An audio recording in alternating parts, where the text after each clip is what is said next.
চান্দরিঙা পাহাড় ভারতবর্ষের আসামের অন্যতম নদী বা ভারতের একমাত্র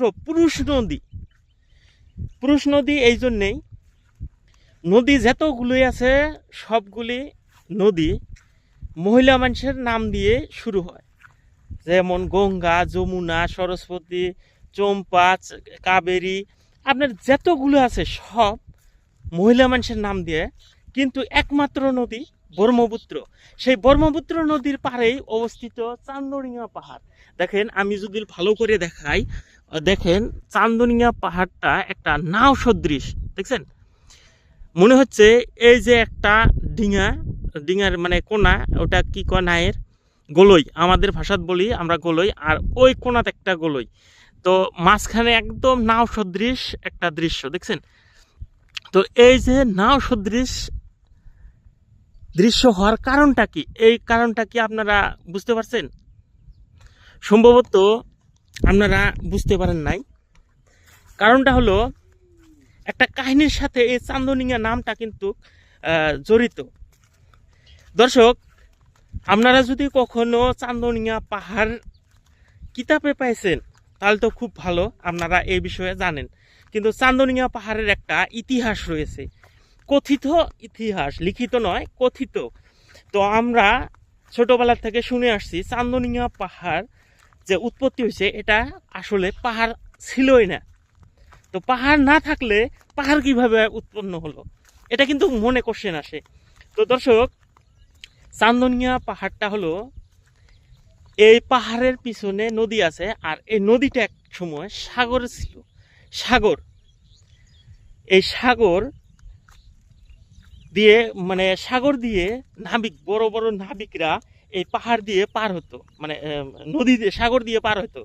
তখন চান্দ সদাগর নামের এক নাবিক তার 5টি নাও নিয়ে এই সাগর দিয়ে পার হয়ে যায়। পার হওয়ার সময় নাকি,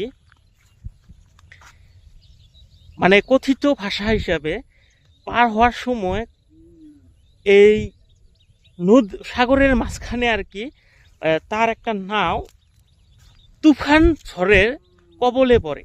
আর সেই তুফান ঝড়ের কবলে পড়ার পরে আর কি এই সাগরেই, এই জায়গাতে ডুবে যায়।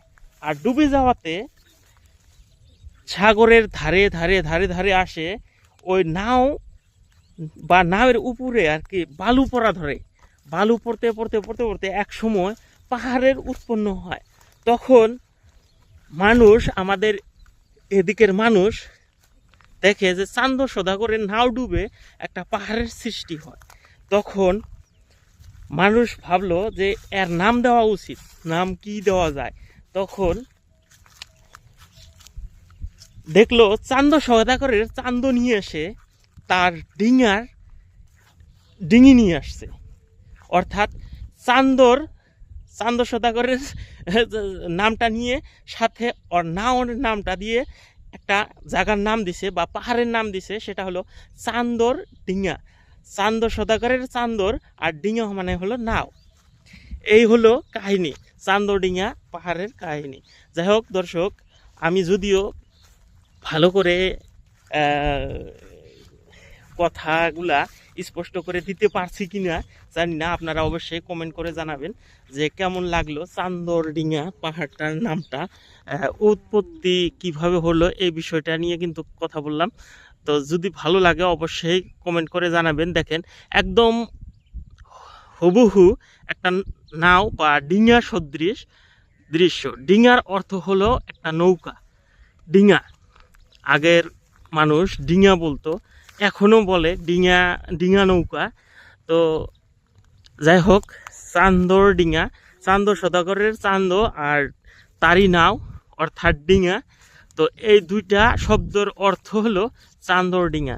তো যারা কিতাবে কখনো পাইছেন, চান্দরডিঙা পাহাড়ে কিন্তু যেগুলা পাথর রয়েছে, খুব মূল্যবান পাথর, যেখানে আয়রনের পরিমাণ খুব বেশি, আয়রন মানে লোহা, এই লোহার পরিমাণ যথেষ্ট পরিমাণে বেশি থাকার জন্য চান্দরডিঙা পাহাড়ে কিন্তু কিছুদিন আগে, অর্থাৎ মোটামুটি 90-এর দশকে আপনার এই চান্দনিয়া পাহাড়ে খননও আরম্ভ করছিল, কিন্তু এক কোণাতে কাটতে কাটতে কিছু সমস্যা, সরকারি সমস্যার জন্য কাটতে দেয় নাই, পাবলিকে কাটতে দেয় নাই। মানে কি, মানুষের বিশ্বাস কোনো একটা অলৌকিক ঘটনা হতে পারে, যার জন্যে এখানে নানান ধরনের মানে কথা উৎপন্ন হয়, যেগুলোর জন্য এই পাহাড়টিকে কাটতে দেয় নাই। যাই হোক দর্শক, আপনারা যারা এই ধরনের তথ্য নিতে চান, এই ধরনের তথ্য পেতে চান, অবশ্যই কমেন্ট করে জানাবেন। আমি আপনাদের সাথে আছি। ভিডিও বানাতে বানাতে অবশ্যই আপনাদের সাথে নতুন করে ভালো করে উপস্থাপন করা শিখে যাব। অবশ্যই আপনারা ফলো দিবেন, আশা করি আপনারা আমার সাথ দিবেন। ধন্যবাদ জানিয়ে আজকের ভিডিও থেকে বিদায় টানছি।